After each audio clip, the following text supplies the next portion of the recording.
Good morning. How are you? It's Sunday. I hope you're doing really well this morning. The birds are chirping. Looks like it's going to be an awesome day.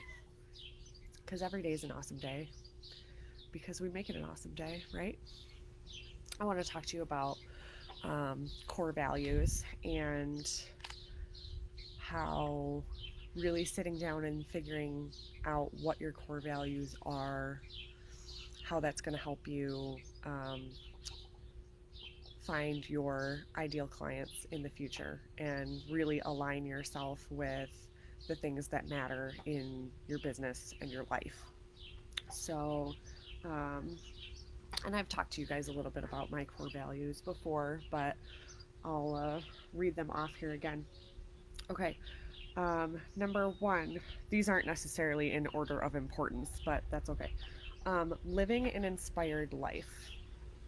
Okay, I've spent a lot of time watching people who were really talented um, just sort of throw their life away on like a dead end 9 to 5 job that made them totally miserable.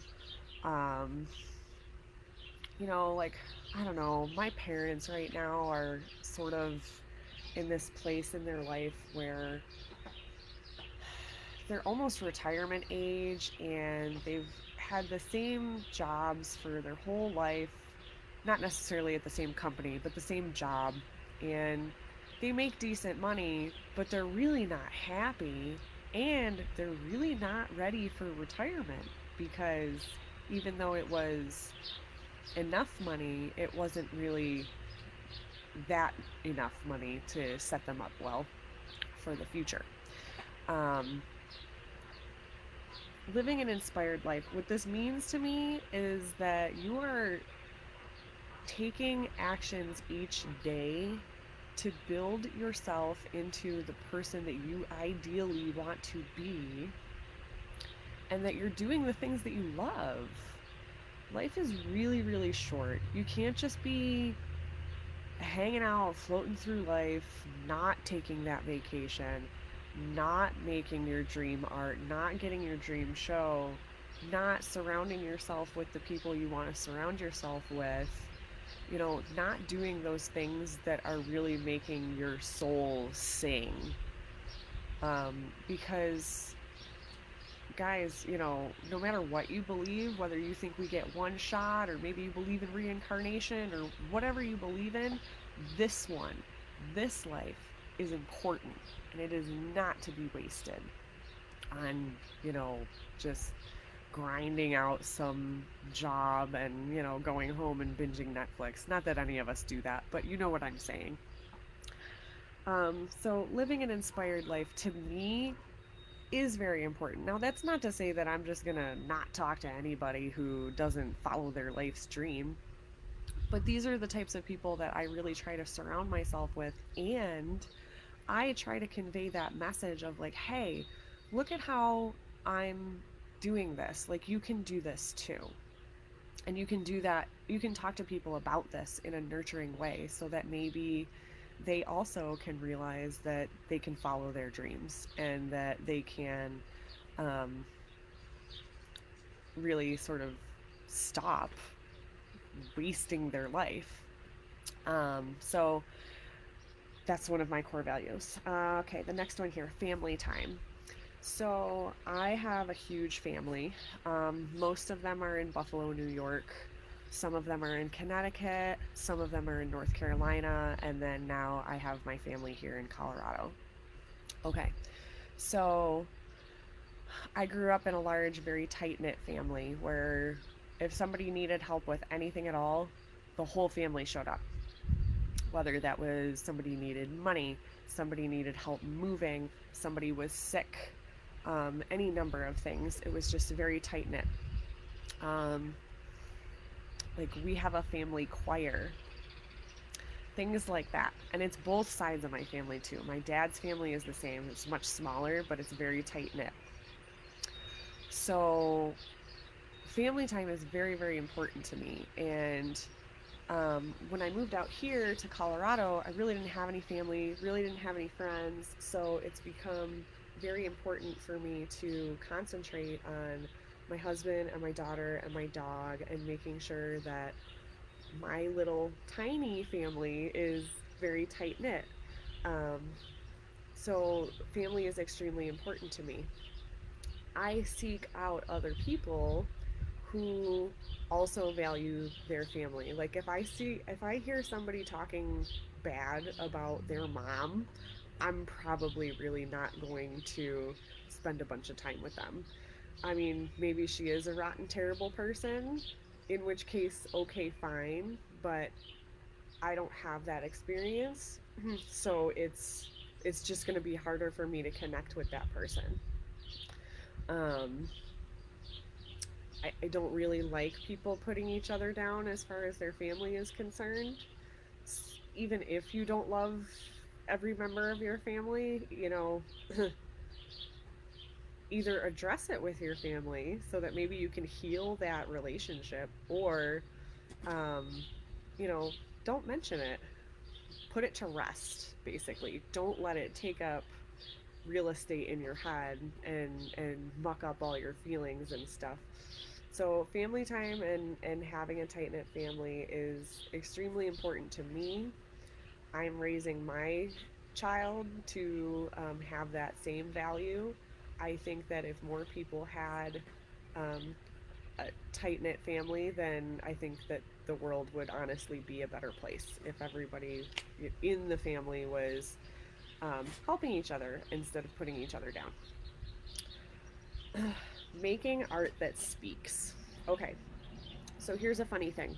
A lot of people make art that some critics or artists will say, well, your art doesn't have a message. That's just a pretty sunset, or that's just a pretty picture of flowers, or whatever. It's art. You can make meaning wherever you want to. I think there's value in having just art for beauty's sake, and then art that is either, political or emotional or talks about the human condition. And frankly, I have both. I've worked in both mediums, as far as storytelling about human condition. I've done series about mental health. I've done series about sexually transmitted disease. I've done series about phobias. And then, of course, I've taken really awesome pictures of sunsets, um, and sold them. So it's really more about art that speaks. To me, it's a core value of mine because even if maybe it doesn't, maybe it's something I'm not super attached to, it might be speaking really volumes to somebody else. But even though it's not speaking to me, I can make it speak through something like turning it into a charity piece, or making sure that whatever show I'm doing has at least a portion of it going to a charity. So that's another way to make your art speak. So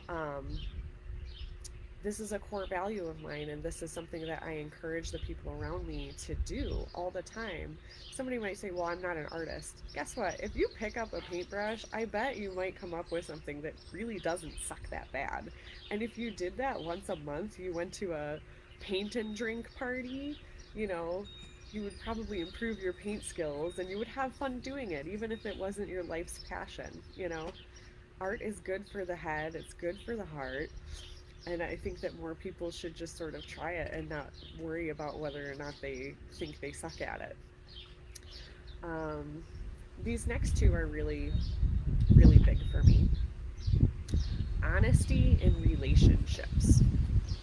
So, what that means for me is that anytime I'm entering into any sort of relationship and throughout the duration of the relationship, okay, so this could be, whether or not I was dating somebody back in the day, or obviously my husband, the relationship I have with my daughter, the relationship I have with my parents, my sister, my friends. But this is also the relationships that I build with clients, coworkers, collaborators. bosses, when I had bosses, um, I am huge on honesty in these relationships, because if somebody is not being honest, you are never going to have a clear line of communication, and you're never going to accomplish anything together.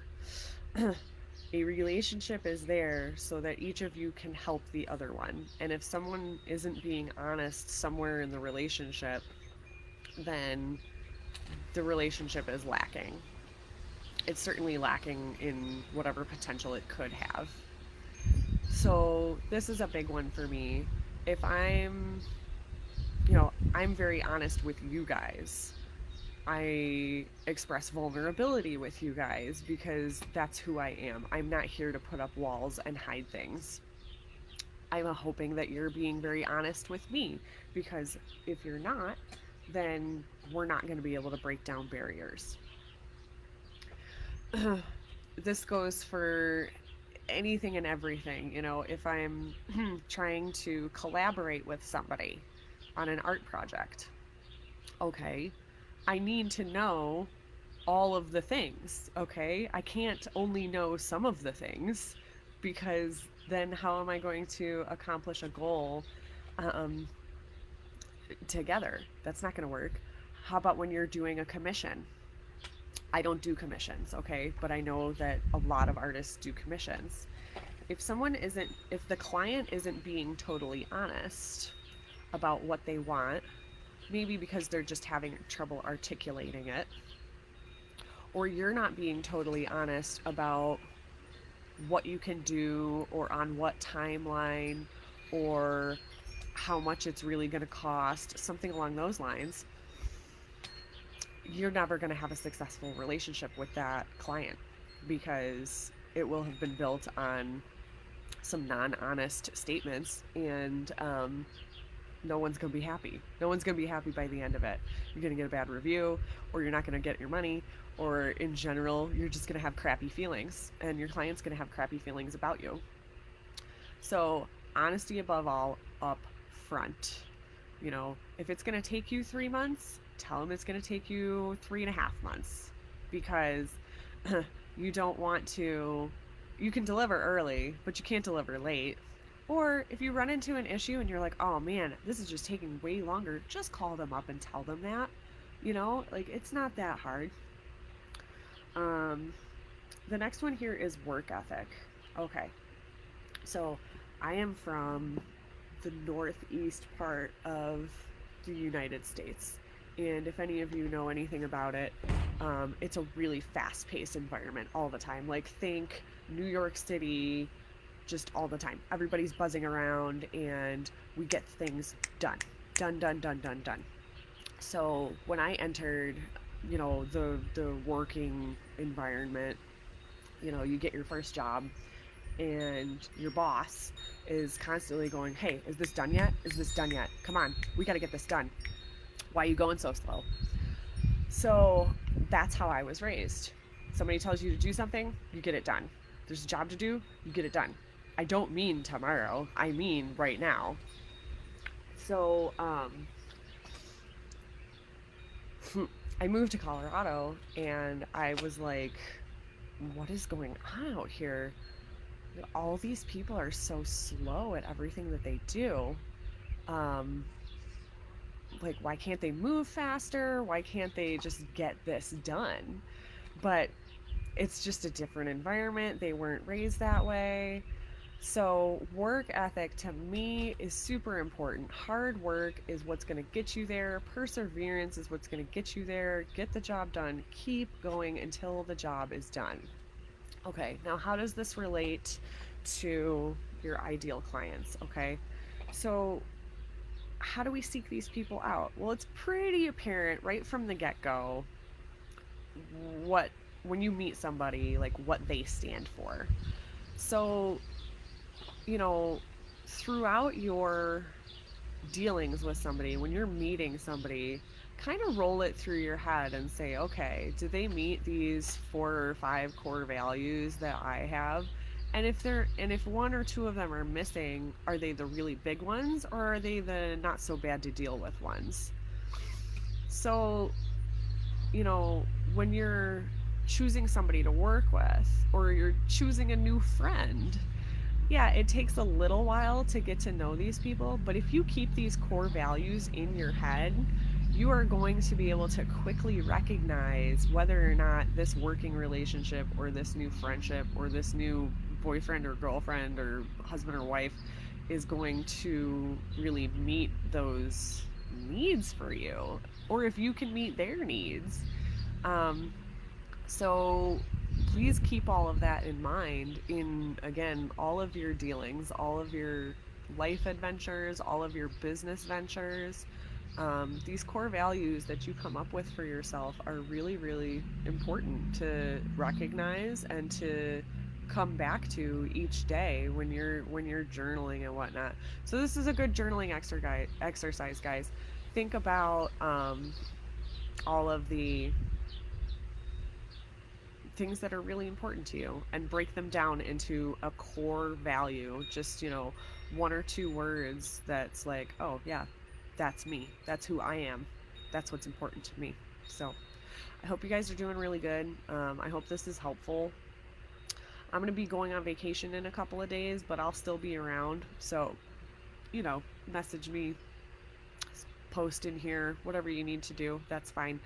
So, um, love you. Have a great day. See ya.